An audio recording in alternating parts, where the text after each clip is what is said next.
The Montana air in the autumn of 1878 carried the scent of pine and the sharp promise of an early snow.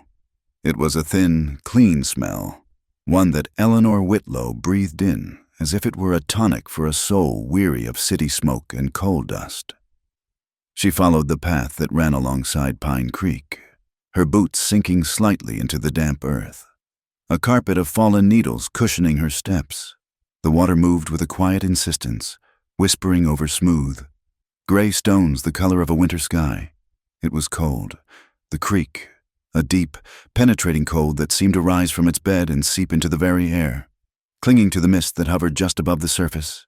The mist was like a memory made visible, she thought, a ghost of the night that refused to yield to the pale morning sun. She had been in Pine Hollow for 2 months, long enough for the initial shock of the place to settle into a dull, persistent ache of loneliness. The town was little more than a wound in the wilderness, a handful of rough-hewn cabins and a muddy track that served as the main street.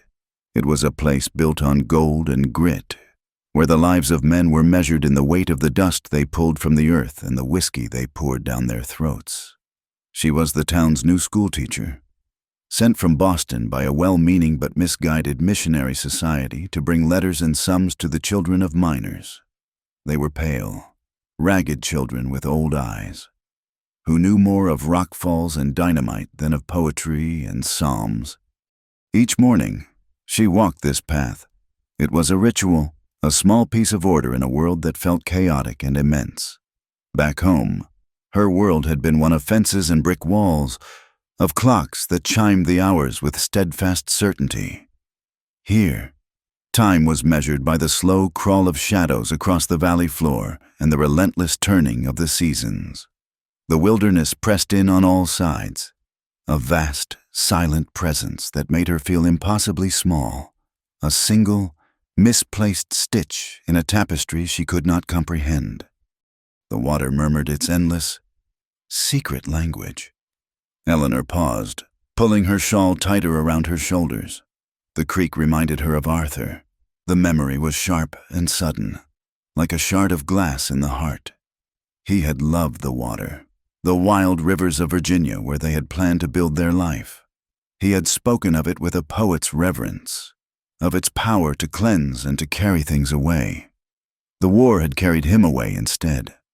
A piece of shrapnel near a place called Bull Run had torn through the future they had so carefully sketched, leaving her with nothing but letters filled with ghosts of promises and a faith that had grown as thin and brittle as old paper. She had stopped praying, not out of anger, but out of a profound and hollow emptiness. It seemed the sky had gone silent, and she had no words left for it anyway. The people of Pine Hollow were kind enough in their rough, distracted way. They called her Miss Whitlow and tipped their hats, but their eyes held a deep-seated weariness that kept the world at a distance. They were suspicious of her books, her proper speech, her quiet sorrow. She was an outsider, a bird with the wrong feathers, and she knew she would always be one. They saw her as fragile, a piece of porcelain set down in a blacksmith's shop. They did not see the iron spine that had held her up when her world collapsed, the resolve that had carried her 2,000 miles to this forsaken edge of the country. She had come here not to save the souls of children, as the society had hoped, but to see if there was anything left of her own to salvage. She had hoped the sheer, stark beauty of the land might fill the spaces that grief had carved out. Sometimes, in moments like this, with the pines towering over her like silent green cathedrals, she felt a flicker of it, a sense of peace so profound it was almost painful. She watched a dipper, a small, dark bird, bob on a rock in the middle of the current before plunging into the icy water. It emerged a moment later, triumphant, and flew off into the trees. How brave, to throw itself into the cold like that. She felt a kinship with the creek. It was a vessel of memory, its currents pulling at the past. The chill that rose from it was the chill of the morning the telegram arrived, the cold of the earth in the churchyard. The water was a constant, moving thing, yet it held the stillness of loss. It flowed on, but it never forgot the rocks that shaped its course. Lost in thought, She stepped on a stone slick with a thin, treacherous film of moss. Her foot slid out from under her with shocking speed. A small cry escaped her lips as her balance failed. She flailed, her hands grasping at the empty air, and then she was falling. The world tilted, a dizzying blur of green pines and gray sky, before the cold seized her. It was not a gentle immersion. It was a violent, breathless shock. A blow that knocked the air from her lungs and drove the blood from her skin. The water was colder than she could have ever imagined. A liquid steel that clamped around her chest and stole her strength. Her heavy wool skirt became a leaden weight, dragging her down, tangling around her legs like grasping hands. The current, so placid from the bank, was a powerful, insistent force, pulling her away from the shore, tumbling her over unseen rocks that bruised her knees and hips. Panic, cold and sharp, pierced through the initial shock. She gasped for air but took in a mouthful of frigid water that burned its way down her throat. She coughed, sputtering, her head breaking the surface for a moment before the current pulled her under again. The sunlight above was a warped, wavering ceiling of silver. The sound of the world was gone, replaced by the roaring in her own ears. This is it, she thought, a strange, detached calm settling over the terror. This is how it ends. Not in a warm bed surrounded by loved ones, but alone in an anonymous creek in the middle of nowhere. Her life felt distant, a story about someone else. Arthur's face flashed in her mind, his smile, the way his eyes crinkled at the corners. Then there was only the cold, a great and final emptiness. Her body, fighting on instinct, struggled toward the light. Her boots scraped against gravel. She managed to get her feet under her for a second, pushing up, her head and shoulders breaking the surface once more. She saw the bank, impossibly far. She was weak, her limbs numb and heavy. The cold was deep in her bones now, a lethargy that was almost peaceful. It would be so easy to let go, to let the water take her, to finally be still. It was then that she saw him. He was a shadow detaching itself from the deeper shadows of the pines on the far bank. A figure of a man, moving with a fluid silence that was not entirely human. He entered the water without a sound, the creek parting before him as if it knew him. For a heart-stopping second, her mind, fractured by cold and fear, registered only a threat. The stories she had heard in town, whispered over campfires and in the saloon, rushed back, tales of renegades, of warriors from the Crow tribe driven from their lands, their hearts filled with bitterness, wanted men with bounties on their heads.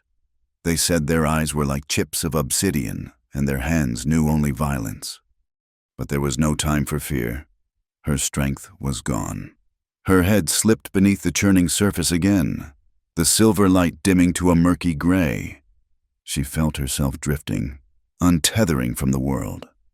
And then hands were on her. They were strong, impossibly strong. Seizing her arm, her waist. They were not gentle, but they were certain. They pulled her up, breaking the water's hold with an authority that was absolute.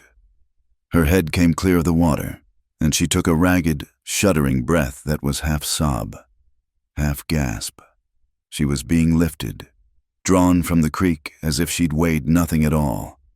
He set her on the bank, on the soft bed of pine needles, laying her down carefully. She lay there, shivering uncontrollably, water streaming from her hair and clothes. She looked up at him through a haze of confusion and exhaustion. He stood over her, a silhouette against the pale light filtering through the trees. Water dripped from his dark, shoulder-length hair and from the leather of his leggings. He was tall and lean, built of sinew and bone, a man made of the mountains themselves. His face was stark, with high cheekbones and a strong jaw, his skin the color of burnished copper. But it was his eyes that held her. They were dark as the rumors had claimed. But they were not flat or cold. They were deep, alive with a light that seemed to come from some ancient, knowing place. They were like the night given a soul. He knelt beside her. She saw his hands then. They were large and rough, the knuckles calloused, the fingers long and capable. Scars, old and new, mapped the skin. They were the hands of a warrior, a hunter, a man who lived by his strength. Yet it was these hands that had just pulled her from the numbing embrace of the creek. He reached out, not to harm her, but to gently push the wet hair back from her face. The gesture was so unexpected, so tender, it made her breath catch. In that moment, everything else fell away. The roaring in her ears subsided, replaced by the quiet drip of water from the pine boughs and the soft murmur of the creek. The violent shivering that racked her body seemed to fade into a distant tremor. The cold was still there, a deep ache in her bones, but it was no longer the only thing she could feel. She could feel the solid earth beneath her, the rough texture of his fingers against her skin, the startling intensity of his gaze. The world, which had been a rushing, chaotic torrent only moments before, narrowed to this single, still point. Time itself seemed to hesitate, to pause and hold its breath. Caught in the space between the man who had saved her and the woman who had been saved, there on the muddy bank of a cold Montana creek beneath the pines. The light was strange, a thin and watery thing that filtered through the mist and the dense canopy of the pines. It caught the beads of water clinging to the black strands of his hair, turning them for a moment into a constellation of tiny, cold stars. He was still, watching her with an unnerving patience, his dark eyes holding hers. They were not the eyes of a wild animal, she thought, not filled with the flat, predatory gleam she had seen in the eyes of wolves and coyotes. They were deep, like looking down a well at midnight, and in their depths was a stillness that was ancient, a profound quiet that seemed to have absorbed all the sounds of the forest. He was the man from the pines, a part of the landscape, as natural and as dangerous as a sudden rock slide or a winter storm. A violent shiver racked her body, a desperate attempt by her blood to find warmth. The man's gaze shifted, a flicker of concern in that vast stillness. He made a low sound in his throat, a language of earth and air that she did not understand. Yet the meaning was clear. It was a question. Are you hurt? Her mind, slowly beginning to clear, was a maelstrom of fear and confusion. And then, like a piece of ice forming in the pit of her stomach, came the cold shock of recognition. It was not his face precisely, but the totality of him. The long hair, the cast of his features, the buckskin leggings. He matched the description on the poster nailed to the wall of the general store in Pine Hollow. A crude drawing, a list of offenses, and a name she could not pronounce. Tawena, a Crow warrior, wanted for the raid on the Miller homestead, for the fire that had taken a man and his wife. The bounty was $500, a fortune in a town where men risked their lives for a few dollars worth of gold dust a day. Every instinct honed by her upbringing, by the fearful whispers of the townsfolk, screamed at her to scramble away, to run, to scream for help. This was a killer, a savage. The boogeyman the miners used to frighten their children into obedience.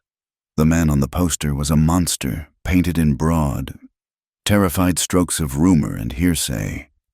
He was the reason men in Pine Hollow carried their rifles even when they went to the saloon.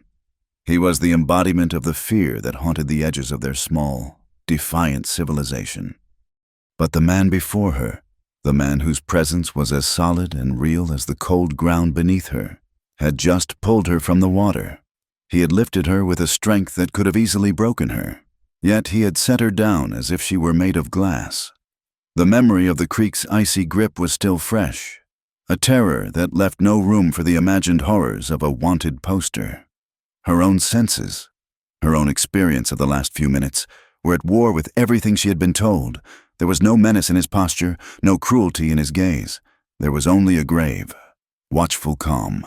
Her heart, which had been pounding with a frantic, panicked rhythm, began to slow. Her body still trembled with cold, but the terror was beginning to recede, replaced by a bewildering and dangerous curiosity. He must have seen the conflict in her eyes. He took a half-step back, giving her space, a gesture of peace that was unmistakable. He was letting her choose her own fear. She pushed herself up into a sitting position, her sodden dress clinging to her, making her feel heavy and helpless. As she moved, a sharp pain shot through her left wrist. She must have hit it on a rock when she fell. She winced, cradling it with her right hand. He saw the flicker of pain in her face. He moved forward again, his step silent on the carpet of needles. He knelt before her once more, his eyes on her injured wrist. He made a small motion with his head, a questioning tilt, asking for permission. Eleanor hesitated for only a second. Her mind still screamed a warning, but a deeper, quieter part of her, the part that had felt his hands lift her from the cold, gave a silent assent. She held out her arm. His fingers, warm from his own body, closed around her wrist. She felt the rough texture of his calloused skin against her own, which was slick and cold from the creek. His hands were weapons. She could see the history of violence in the scars, the strength in the set of his knuckles. They were hands that could hunt and fight and kill. And yet, the way he held her was with an impossible gentleness. His thumb moved in a slow, careful circle, probing the tender flesh, searching for the source of the pain. The pressure was firm but exquisitely controlled. It was a touch that understood hurt. It was a touch gentler than any prayer she had uttered in years, more real and more comforting than the silent, empty heavens she had railed against since Arthur's death. In that moment, the wanted poster and the whispers of the town seemed like lies spun from a different, meaner world. He met her eyes, and she saw something else in their depths now. It was not pity, but a shared understanding of pain. He gave a slight shake of his head, as if to say it was not broken. Then his gaze traveled down, and for the first time, Eleanor noticed the dark, wet stain on the side of his buckskin shirt. A crude bandage, little more than a strip of cloth, was soaked through with blood. He was injured, badly. The realization shifted everything. He was not just a savior or a fugitive. He was a man in need. He had entered the freezing water to save her, a stranger, while he himself was wounded. The scales of debt, of humanity, tipped decisively in her mind. She could not leave him here. To do so would be to leave him to the cold, to his wound, or to the men from Pine Hollow who would hunt him for money, who would see the drawing on the poster and not the man who stood before them. It would be a betrayal not only of him, but of the small, flickering ember of her own conscience. "You are hurt," she said, the words coming out in a shaky whisper. He did not understand the words, but he understood her gaze fixed on his side. He gave a curt, almost imperceptible nod. She had to get them both out of the open. She had to get them somewhere warm, somewhere safe. Her own cabin was out of the question. Someone would surely see. But there was another place, a place she had found on one of her long, lonely walks. An old trapper's cabin, set deep in a thicket of aspen about a mile up the creek, long abandoned. The roof was mostly intact. The door still hung on its leather hinges. It was not much, but it was shelter. It was concealment. She got to her feet, her legs unsteady, her sodden clothes weighing her down. She pointed up the creek, away from the town. "There," she said, forcing strength into her voice. "A cabin. Shelter." He watched her, his expression unreadable. She took a step, then another, showing him the direction. She looked back, her eyes pleading. "Please, trust me." He stood for a long moment, a statue carved from the wilderness. He was weighing his own risks. She knew. She was a white woman, from the town that wanted him dead. Helping her could be a trap, but he had seen the truth in her eyes, just as she had seen it in his. He had seen past her fear, and she had seen past his reputation. Finally, he gave another one of those short, decisive nods. He took a step to follow her, and she saw him falter, his hand pressing against his wounded side. Without thinking, she went to him, putting her shoulder under his arm, taking on some of his weight. He was surprisingly heavy, all lean muscle and solid bone. He smelled of pine and wet leather and the faint, coppery scent of blood.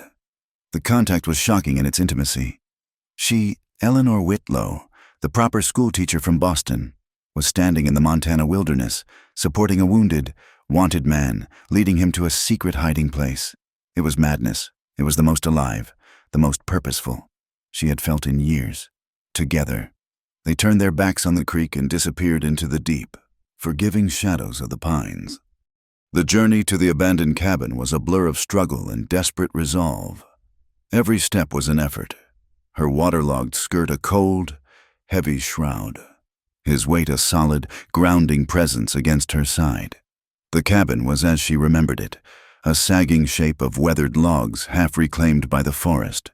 Inside, the air was thick with the scent of dust and decay, but it was dry. It was a haven. She helped him to the floor, easing him down against the far wall. His face was pale beneath its copper tone, a sheen of sweat on his brow despite the chill. His breathing was shallow. She worked quickly, her numb fingers fumbling with the flint and steel from the small survival kit she always carried on her walks.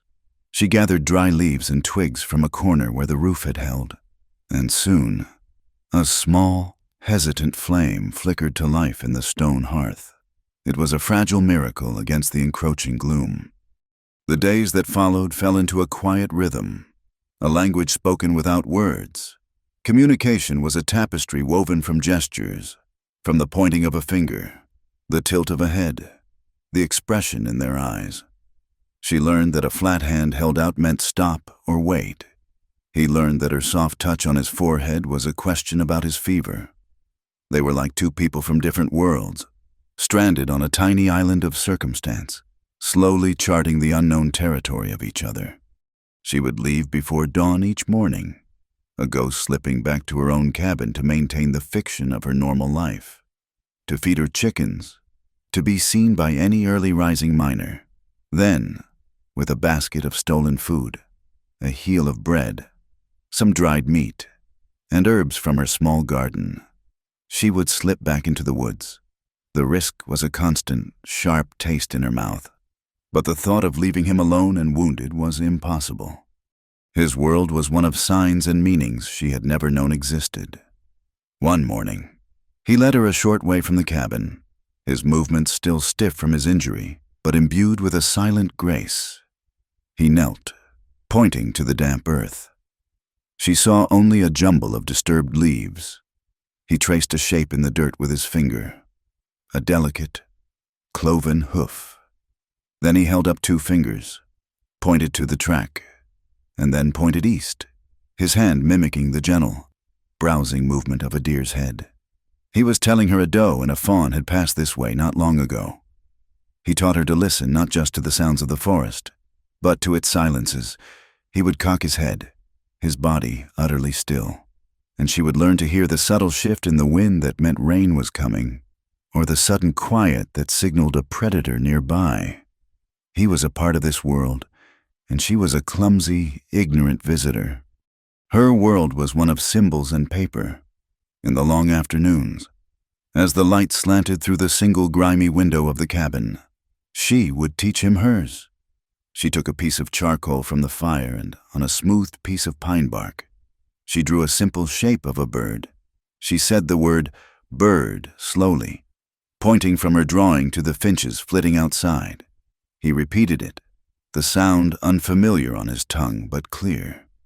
She then wrote the letters, B-I-R-D. He watched, his dark eyes intense, as if he were memorizing not just the shapes but the very magic that allowed such small scratchings to hold the meaning of a living thing. She taught him her name, guiding his large, rough hand as he gripped the charcoal.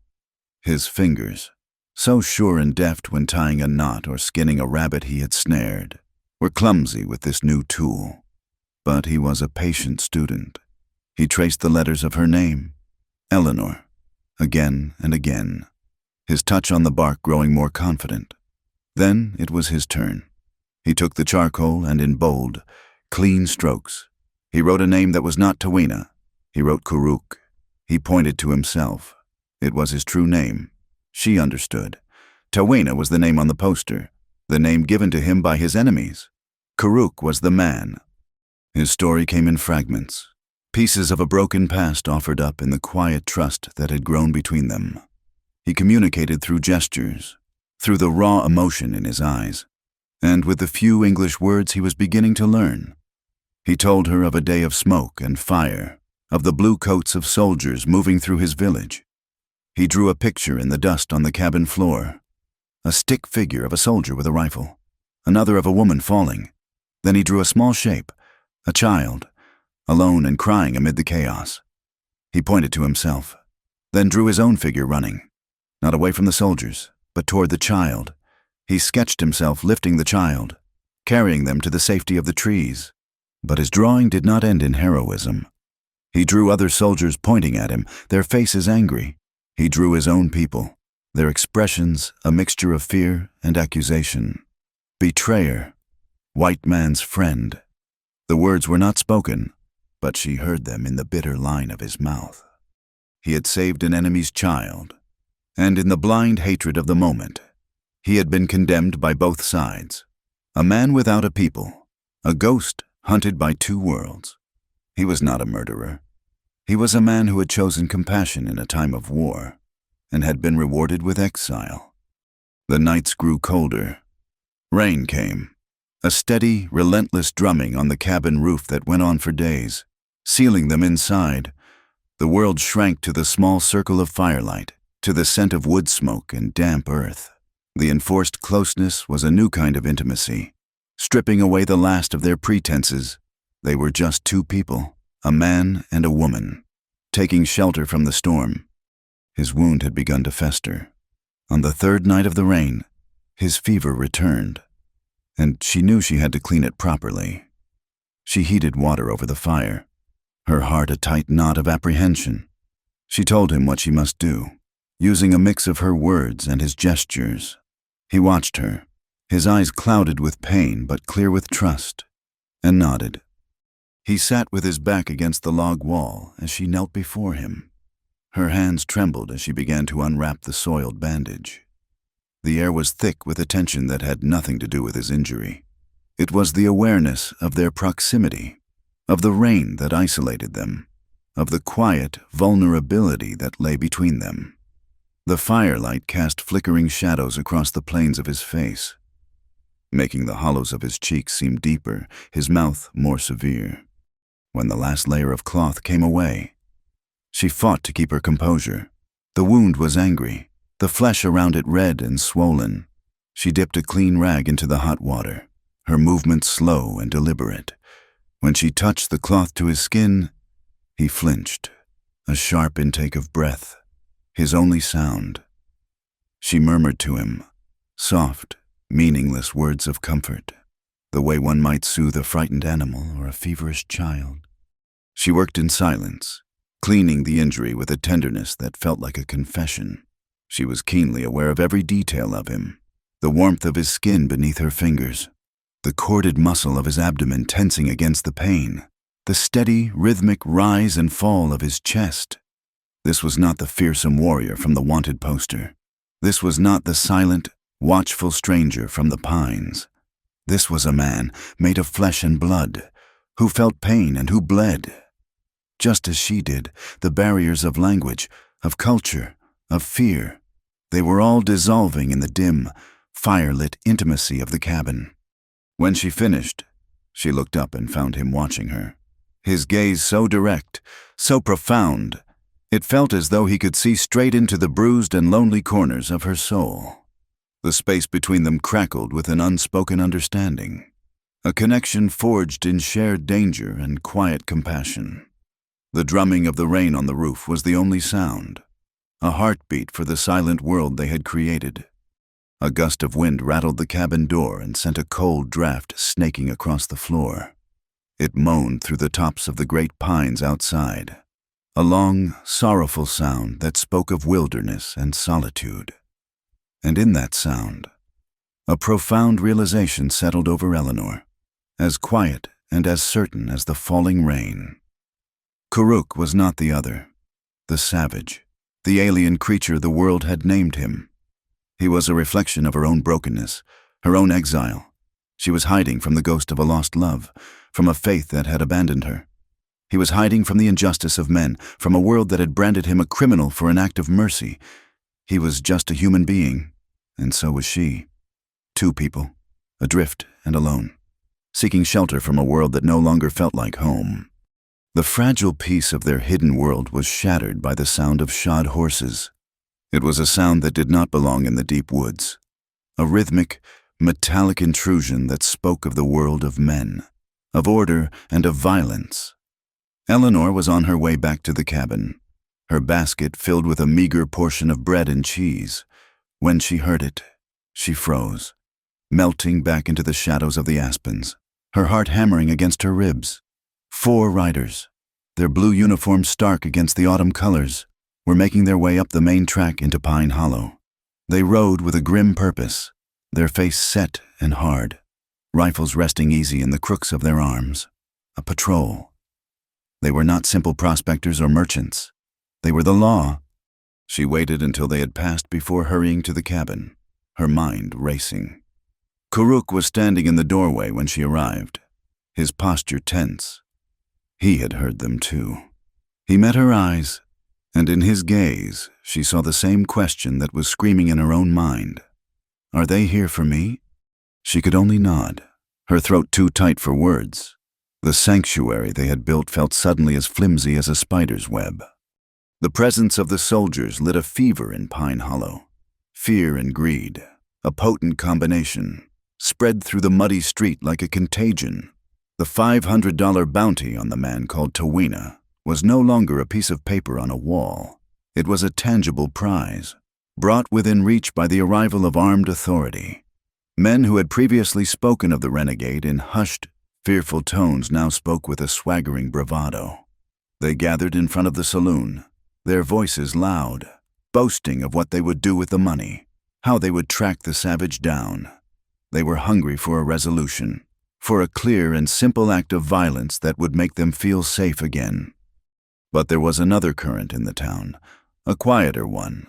It was in the worried glances the women cast her way, in the way Martha, the storekeeper's wife, pressed a small bag of whorehound candies into her hand and told her to take care of herself.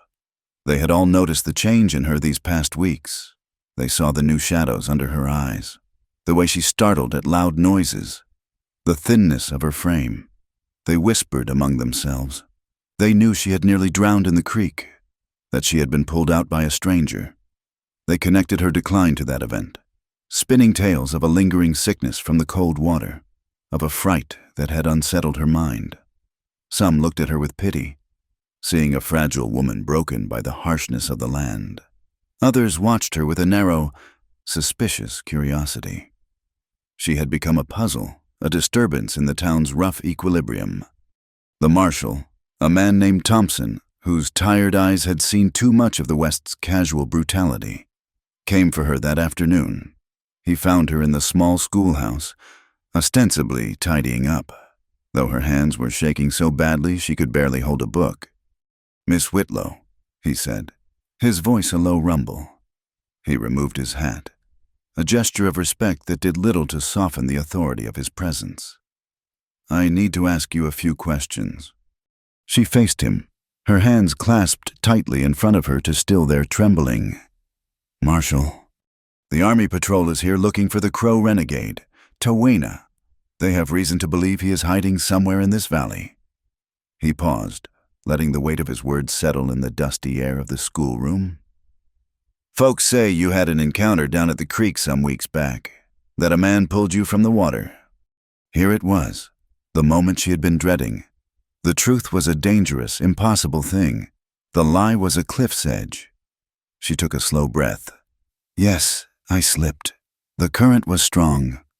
"And the man who helped you, Miss Whitlow, could you describe him?" It was not a question. It was a command. She looked past him, out the small window at the tops of the pines that guarded her secret. She thought of Kuruk, of the trust in his eyes, of his hands, so rough and yet so gentle. She thought of his story, of a good deed punished by 2 worlds. She could not betray him. She would not. It all happened so fast. "Marshal," she began, her voice a carefully constructed vessel of feminine frailty. "I was in the water. I could not breathe." It was all a blur of cold and panic. "But you must have seen him." Thompson pressed, his gaze steady. Was he a white man? Was he an Indian? The word hung in the air between them, heavy with accusation. She let a tear, a genuine tear born of fear and desperation, trace a path down her cheek. He was a native man. I think tall, his hair was long and dark. She was feeding him pieces of the truth, baiting the trap. A flicker of triumph in the marshal's eyes. "That sounds like our man." "But there was an accident," she said, her voice dropping to a near whisper. She looked at him now, her eyes wide with a feigned, remembered horror. "After he pulled me to the bank, he tried to cross the creek himself. The rocks were so slick. He fell. The current, it is so powerful there. It took him." Marshal Thompson's expression shifted from suspicion to something closer to professional disappointment. "It took him... What do you mean?" "He went under," she whispered, the lie flowing from her now with a terrible, convincing ease. "I saw his head come up once, far downstream, and then nothing. He was gone. I waited. I called out, but he was gone." She pressed a hand to her mouth, choking back a sob that was only half an act. "He saved my life. And then the water took him. He drowned in the creek." The words felt like stones in her mouth, a desecration of the place where her new life had begun. She was using the memory of her own salvation to condemn him to a fictional death, to bury him under the weight of her words. The marshal stared at her for a long time. She met his gaze, forcing herself not to look away, to let him see the convincing grief in her eyes. He was searching for the crack in her story, the telltale sign of deceit. But all he saw was the pale, distraught schoolteacher, a woman from the East who was clearly unsuited to this savage land. "Finally," he sighed, a weary sound of resignation. A man could drown in that creek easy enough. He conceded, especially if he was in a hurry. He put his hat back on his head. "I am sorry to have troubled you, Miss Whitlow. I am sorry for your loss." When he was gone, she sank onto one of the small student benches, her body trembling with the aftermath of the lie. She had done it. She had turned them away. But the cost was a cold, salty sickness in her soul.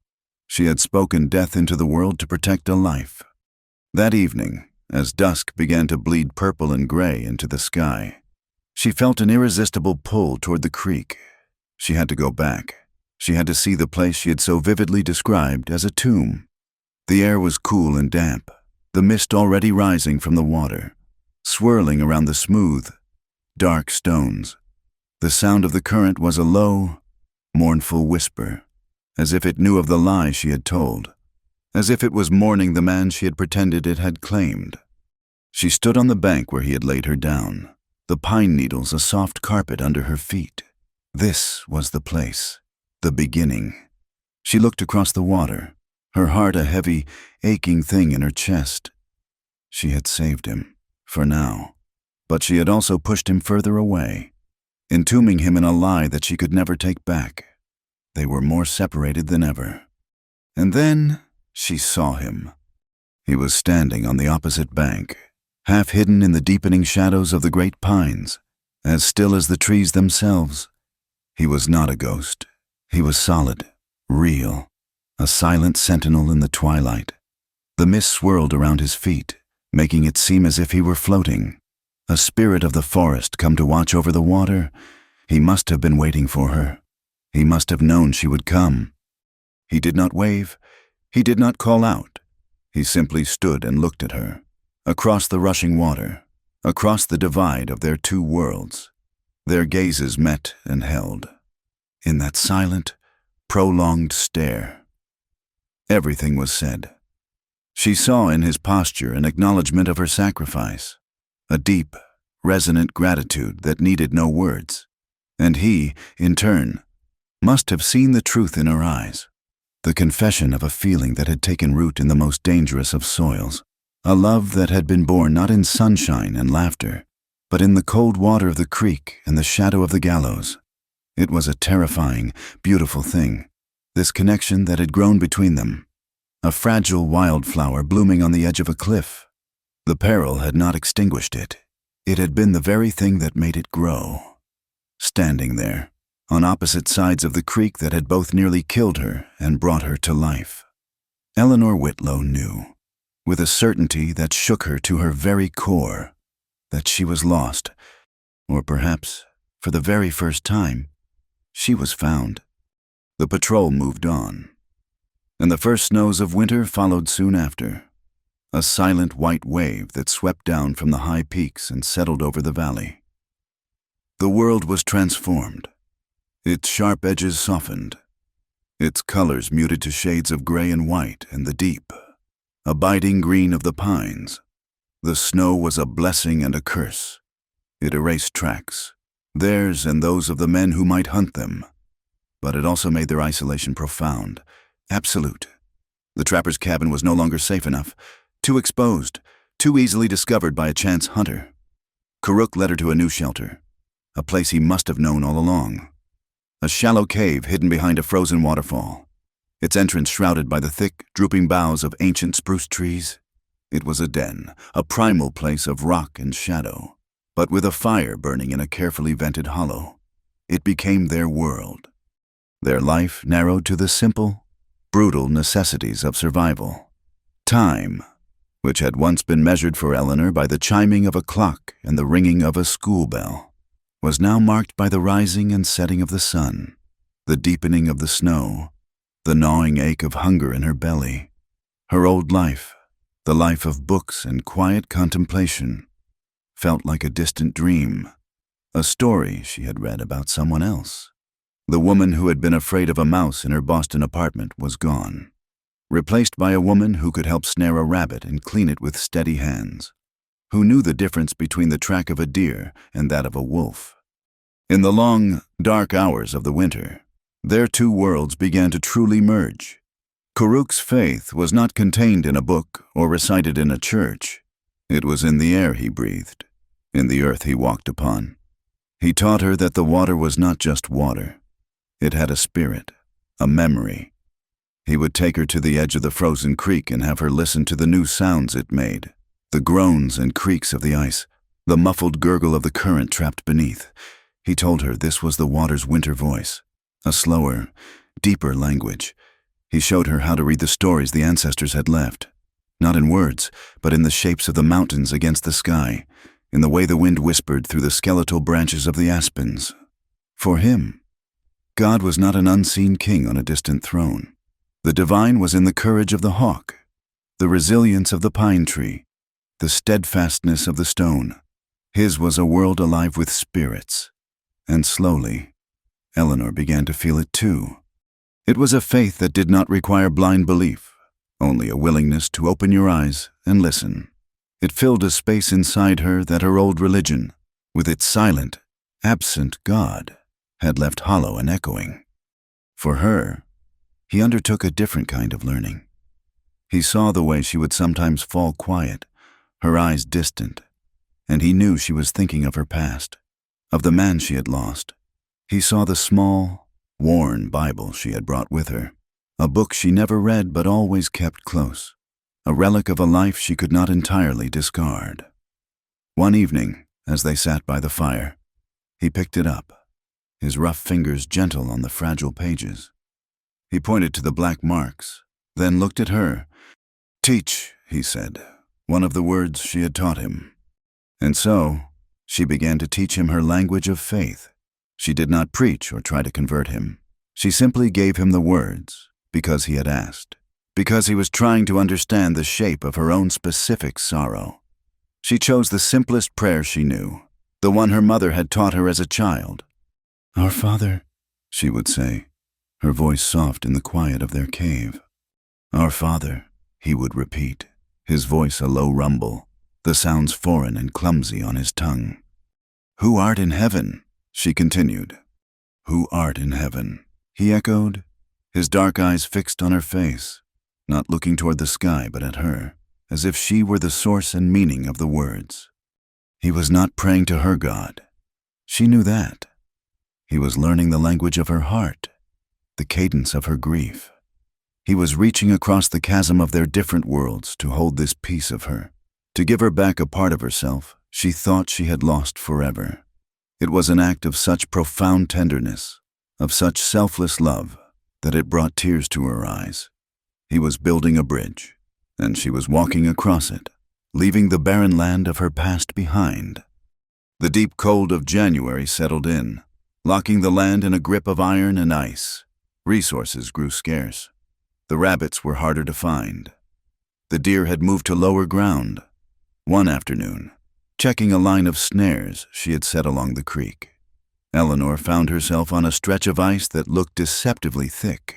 She was further from their shelter than she usually ventured, drawn by the hope of finding a fresh track. She took a step, and then another, her boots crunching on the snow-covered surface. There was a sudden, sickening crack, a sound like a gunshot in the profound silence of the winter forest.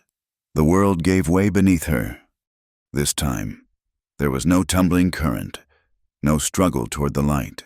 There was only the initial, violent shock of the cold, 100 times more brutal than before, and then the dark, suffocating weight of the water under the ice. She was trapped. Her head hit the underside of the ice sheet, a solid, unyielding ceiling. Panic, absolute and primal, seized her. She twisted, her hands clawing at the smooth, frozen barrier. But there was nothing to hold. The water was a black, paralyzing cold that stole the breath from her lungs and the strength from her limbs in an instant. Her heavy winter clothes were an anchor, dragging her down into the crushing darkness. This was a different kind of dying. It was quicker, more final. Her vision began to tunnel, the edges turning gray. A strange peace began to settle over the terror. She thought of Karuk. His face filled her mind. Not the face of a stranger who had pulled her from the water, but the face of the man who had shared his fire, his food, his world, the man who had learned her prayers. Her last thought was not of Arthur, or of God, or of the life she had lost.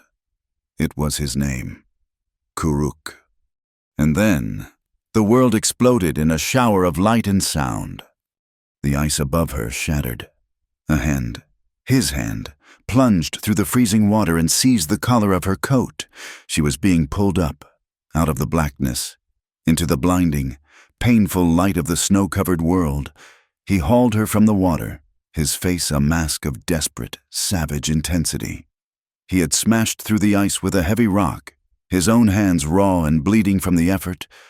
He lifted her into his arms, and for the second time in her life, standing on the bank of Pine Creek, time stopped.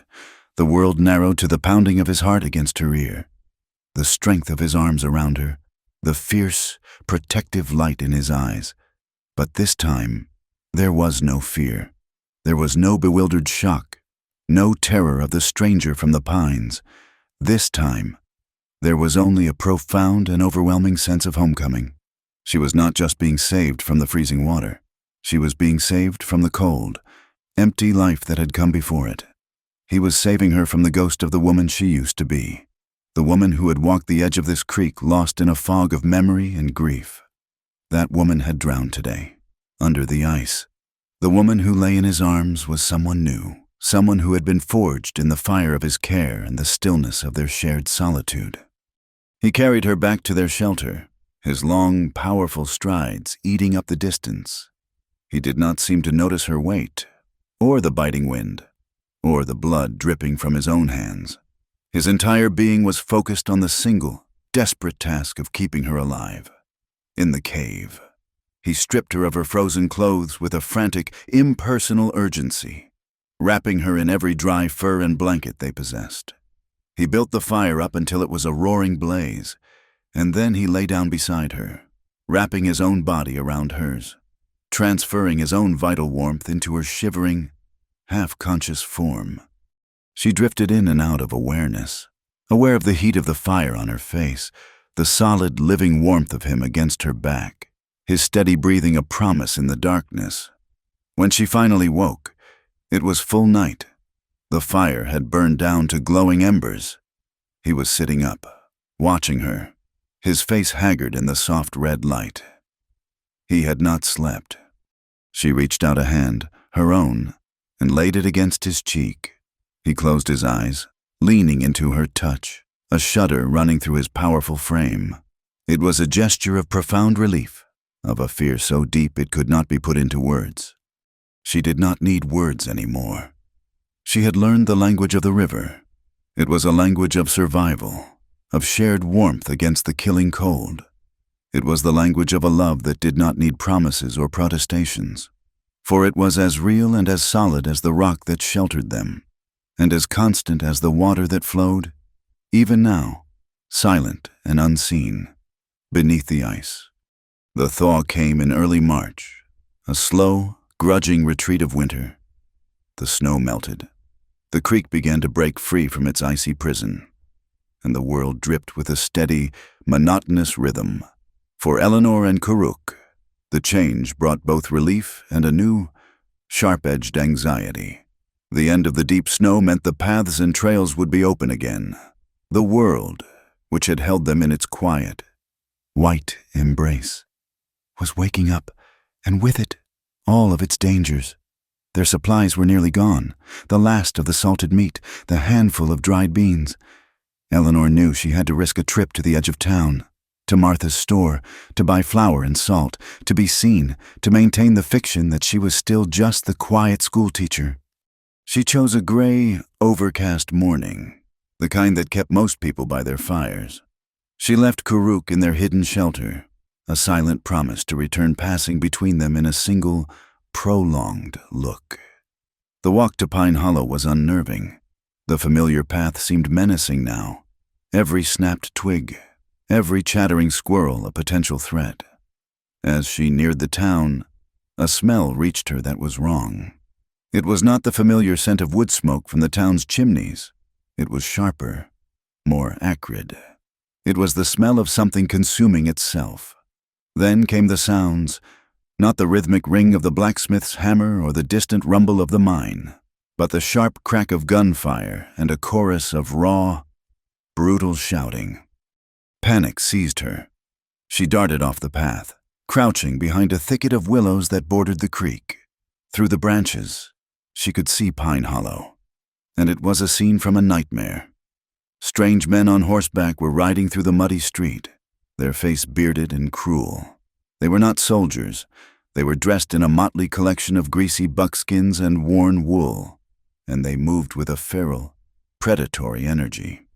They were firing their rifles into the air, into the doors of cabins, their laughter sharp and ugly. A group of them was dragging sacks from the general store, while another was setting a torch to the roof of the saloon. Pine Hollow was under attack. Eleanor's blood ran cold. These were not warriors fighting for their land. This was chaos for its own sake, for profit. She recognized them for what they were from the grim tales whispered by travelers. Scalp hunters, men who profited from conflict, who were paid bounties for proof of a kill, and who were not particular about how they obtained it. They would stir up trouble, create an incident, and then blame it on the local tribes, giving them an excuse to hunt and collect their blood money. She had to get back to Karuk, to warn him.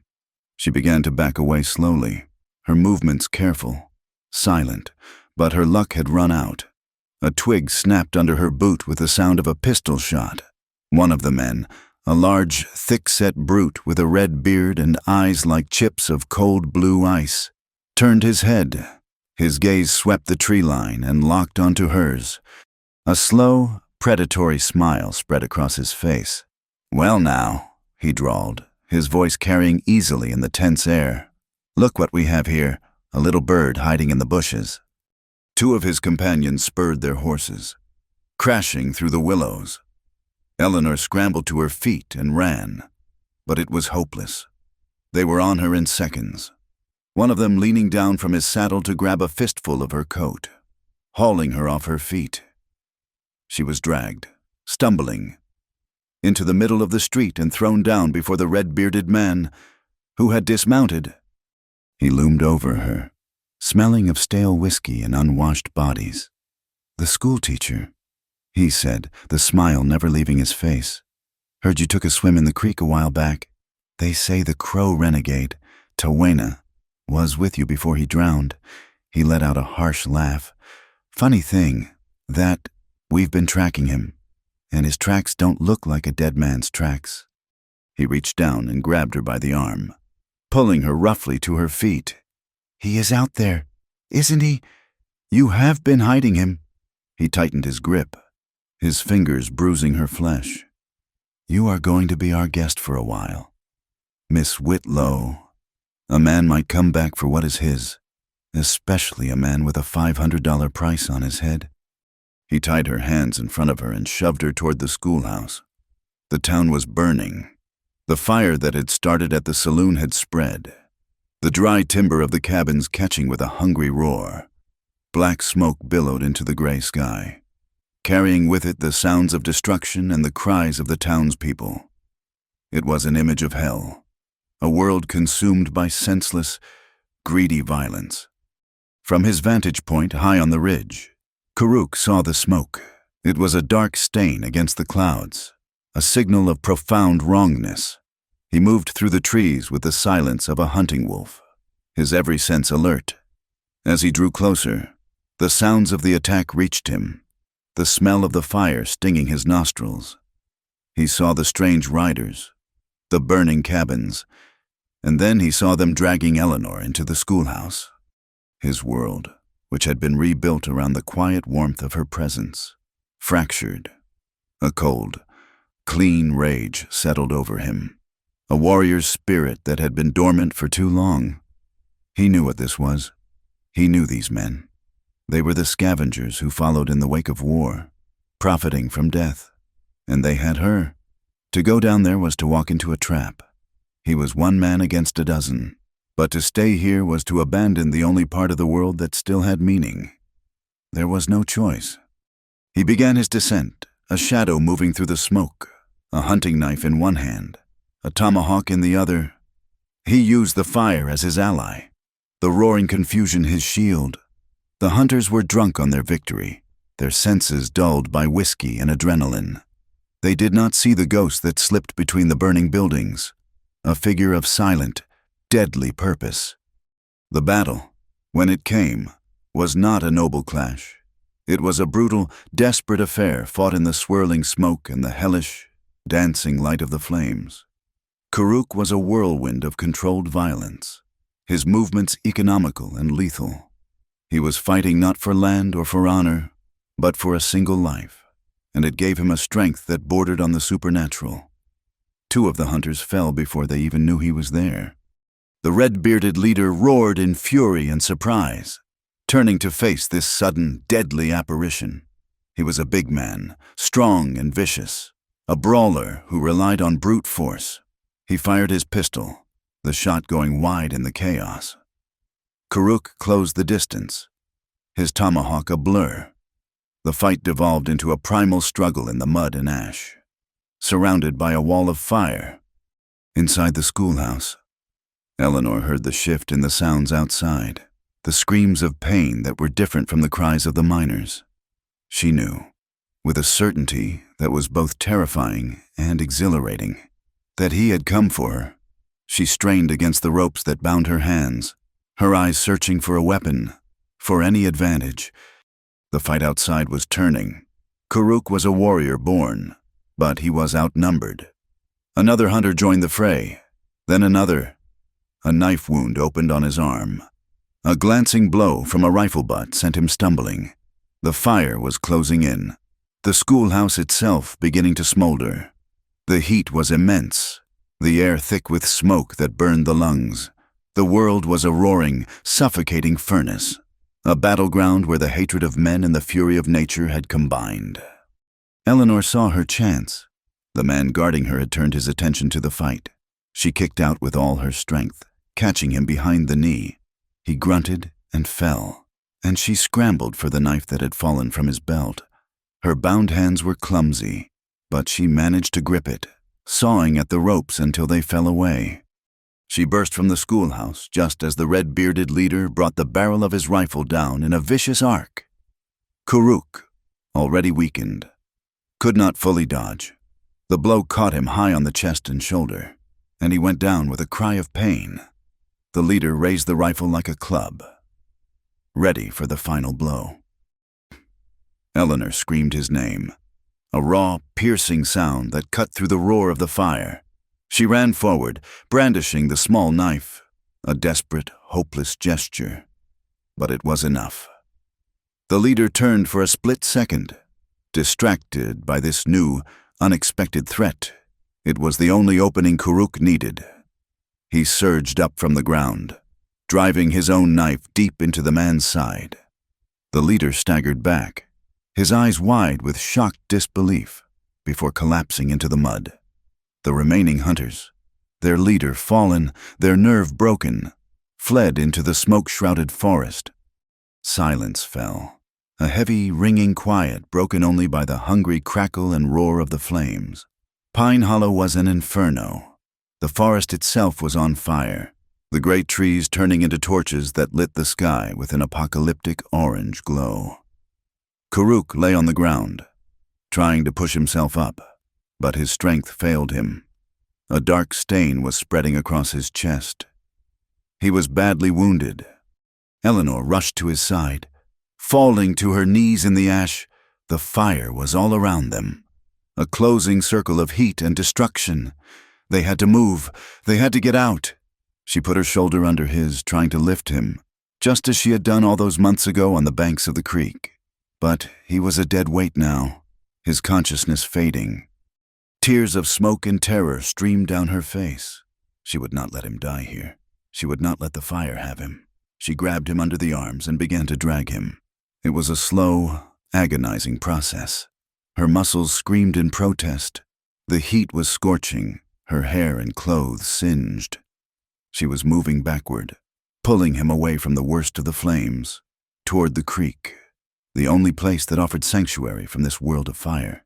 His body left a shallow trench in the muddy, ash-strewn ground. Every inch was a victory. She looked down at her own hands, raw and blistered, gripping his buckskin shirt. They were trembling, not from the cold this time, but from the heat, from the exertion, from the sheer, terrifying force of her will. They were trembling, but they were not weak anymore. The world was born anew in shades of gray. Dawn arrived not with color, but with a slow, reluctant lifting of the dark, revealing a landscape of absolute devastation. The fire had consumed Pine Hollow, leaving behind the blackened skeletons of cabins, their chimneys standing like tombstones in a field of ash and ruin. A thin, acrid smoke still hung in the air, a ghost of the night's fury, mingling with the mist that rose from the creek. The only sound was the steady, indifferent murmur of the water and the occasional soft hiss as a lingering ember finally surrendered to the damp morning air. Eleanor sat on the muddy bank, a small, solitary figure in the vastness of the destruction. She had dragged him here, to the edge of the water, the one element that had defied the fire. He lay with his head in her lap, his body unnervingly still. She was covered in soot and grime. Her dress was torn, her hands were blistered, but she felt none of it. Her entire world had contracted to the man she held, to the shallow, ragged rhythm of his breathing. She had spent the last hours of the night in a state of focused, desperate clarity. She had torn strips from her petticoat, soaked them in the cold, clear water of the creek, and had done what she could for his wounds. The knife cuts were clean, manageable, but the other injury, the one inflicted by the crushing blow of the rifle, was deep and mortal. She knew it with a grim certainty.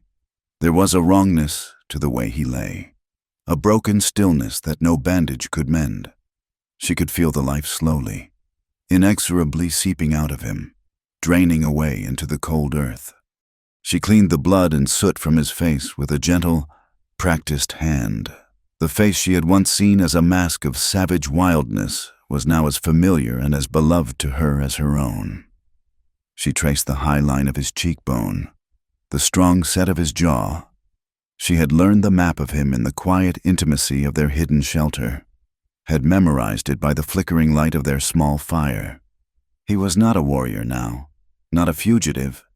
He was just Kuruk, her Kuruk. The light grew stronger, a pearlescent glow that illuminated the full scope of the ruin. She could see the remains of her small cabin, the schoolhouse where she had stood and lied to the marshal. It all seemed to belong to a different lifetime, to a woman she no longer knew. That woman had come here seeking refuge from her grief, seeking a place so vast and empty it might absorb her sorrow. She had found something else entirely. She had found a life more real, more potent, and more filled with love than any she had ever imagined. And now she was watching it die. His eyes fluttered open. They were no longer the deep, clear pools she knew. They were clouded with pain, his gaze unfocused. He tried to speak, but the sound was a dry, rasping cough that shook his frame and made her heart clench with a pain that was sharper than any physical blow. "Hush," she whispered, her voice thick with unshed tears.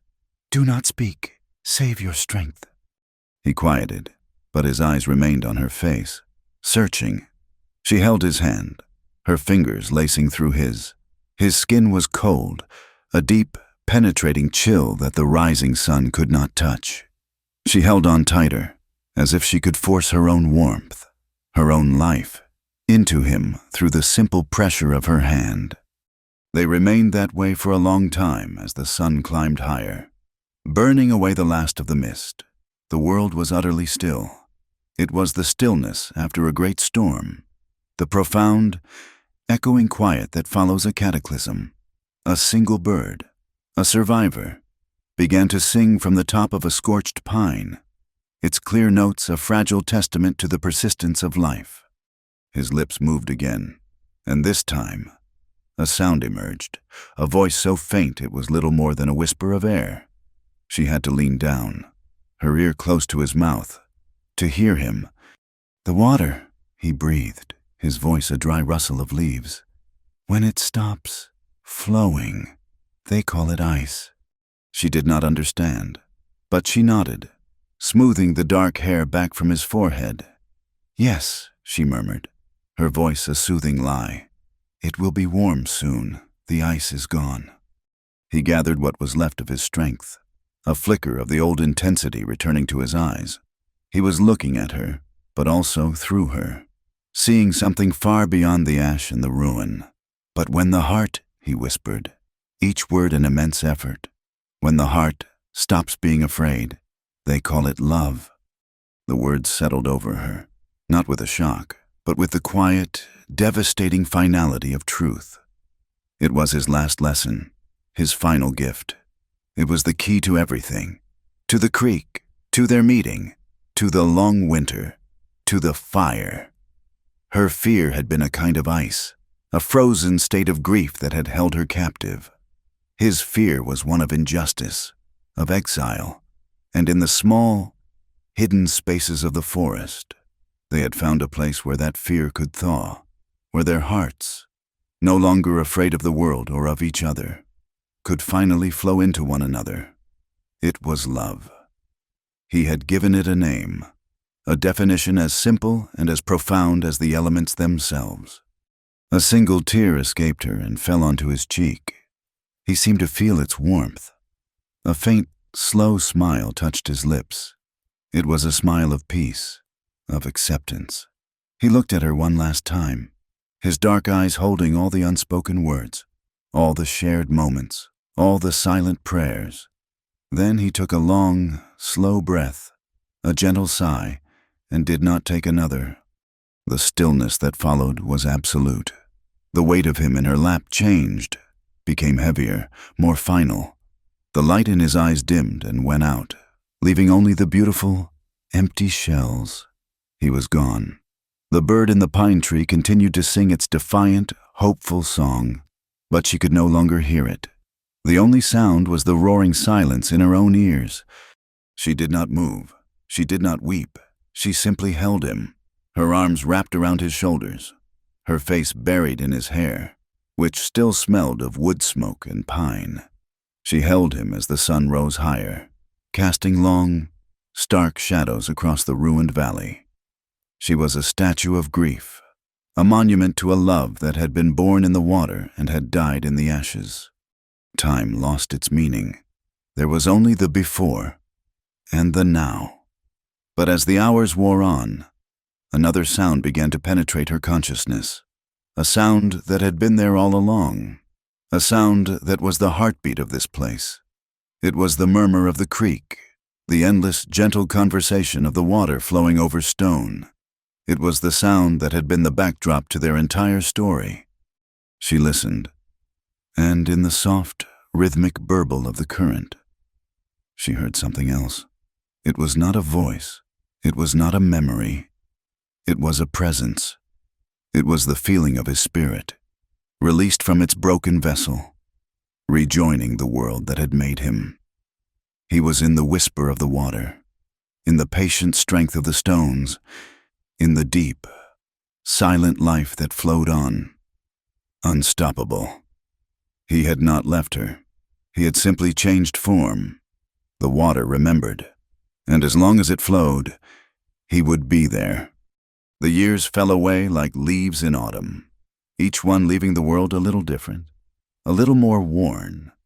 The woman who now walked the dusty tracks between the new, raw-boned towns of the territory was not the Eleanor Whitlow who had arrived from Boston. The Eastern fragility had been burned out of her, replaced by a quiet, resilient strength, like a tree that has learned to bend with the wind.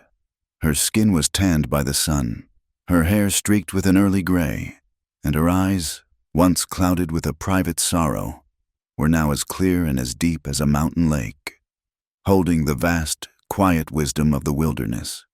She was no longer a teacher of letters and sums. She had become a keeper of stories. She traveled alone, with a small pack and a sturdy walking stick, and wherever she found a group of children gathered, near a mining camp or a new ranch house, she would stop. She would sit with them not in a schoolroom, but on the bank of a river or under the shade of a cottonwood tree, and she would teach them. She taught them about the land, not from a book, but as she had been taught. She showed them how to read the stories written in the mud, how to know the call of the goshawk, how to listen to the language of the water. And she would tell them one story, always the same one, though it changed a little in the telling, shaped by the place and the faces of the children before her. She never spoke of the fire, or the bounty, or the blood. She spoke of a man who belonged to the pines, a man whose heart was as strong and as quiet as the ancient stones. She told them how he knew the secret names of the winds, how he could speak with the river, and how his hands, though rough from a hard life, were gentle enough to mend a broken wing. She made him a legend, a spirit of the forest, a piece of the wild, beautiful, an untamable soul of the land itself. She gave his story to the children so that it would live on, woven into the fabric of this place. Long after she was gone, she was planting seeds, and the seeds were the memory of his goodness. One year, in the late autumn, when the air grew sharp and the aspens had turned a brilliant, trembling gold, she felt a pull she could no longer ignore. It was time. It had been 20 years.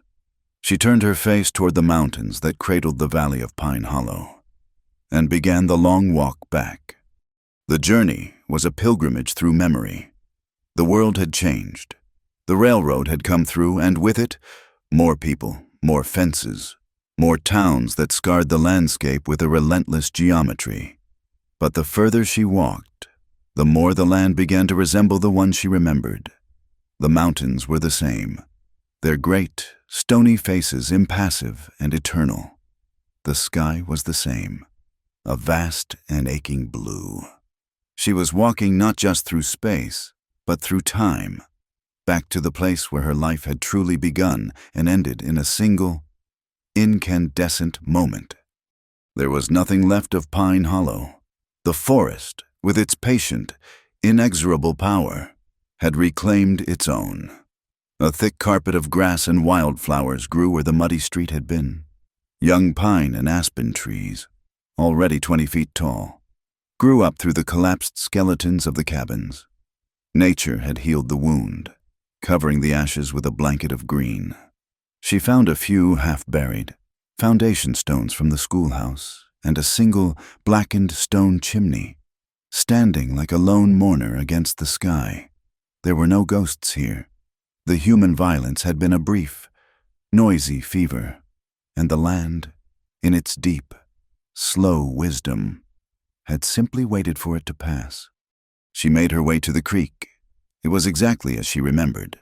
The water, clear and impossibly cold, still whispered its endless secrets over the same smooth, gray stones.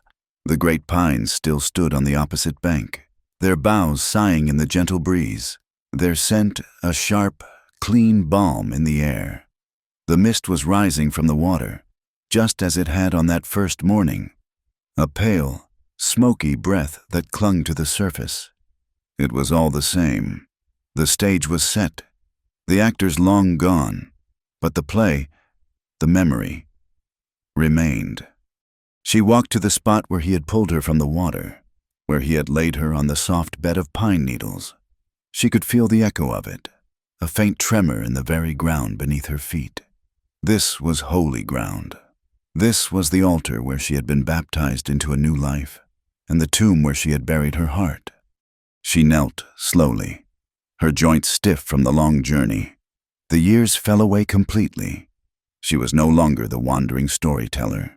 She was no longer the grieving widow. She was the young woman, gasping for breath, her life hanging by the thread of a stranger's strength. She looked at her own hands. They were wrinkled now, the skin thin over the knuckles, but she saw them as they had been. She remembered their trembling as she had dragged him from the fire, remembered their gentleness as she had cleaned his wounds, remembered their cold emptiness after he was gone. She leaned forward and lowered her right hand, palm down, into the creek. The cold was a shock, a clean, sharp pain that traveled up her arm and into her chest, right to the center of her heart. It was the cold of memory, the cold of loss, but it was also the cold of life, of a moment so pure and so real it had defined all the others that came after. The water flowed over her fingers, a living current, a pulse. She closed her eyes. The murmur of the creek filled her senses, and in it, she could hear him, feel him. He was here. He had always been here. The words rose in her mind, not as a memory, but as a final, quiet truth, a testament spoken to the water, to the pines, to the spirit that inhabited this place. Those hands were once rough, the water was once cold, but when he lifted me from the creek, the world stopped breathing, and I have never lived again in any other way than in that moment. Thank you for listening to this story. Please comment with where you are listening from so we can all connect.